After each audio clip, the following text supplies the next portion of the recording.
The most confident people aren't strong. They're just good at hiding fear.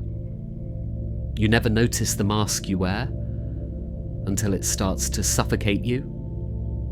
We don't run from others. We run from the truth of who we are.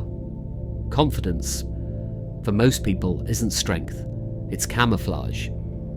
It's how we survive in a world that mistakes silence for weakness and emotion for failure.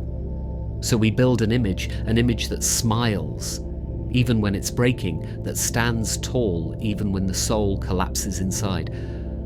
But what we call confidence is often just fear rehearsed to perfection. Fake confidence doesn't start in adulthood. It begins in childhood, when expressing fear was punished, when showing doubt made you the weak one. So you learned to perform. You smiled when you wanted to cry.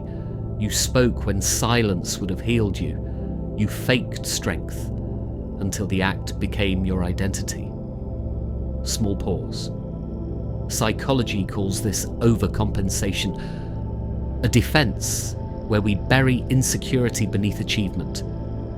You become louder, busier, more certain, not because you believe, but because you're terrified of being seen as less. Every success becomes proof. Every failure, an existential threat. Because the mask only survives as long as it convinces others. But here's the paradox: the stronger the mask looks, the weaker the person behind it becomes. Real confidence is quiet because it comes from peace. False confidence is loud because it comes from fear. Maybe you've worn this mask for so long, you don't even know who's underneath anymore. You call it composure, you call it maturity, but deep down, it's exhaustion. You can't rest, because resting means the mask might slip. You can't be honest, because honesty feels like exposure.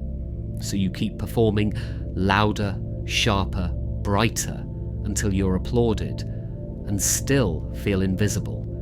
You don't really want admiration, you just want understanding. But no one can love what you keep hidden. And maybe that's why, even in your strongest moments, you still feel alone.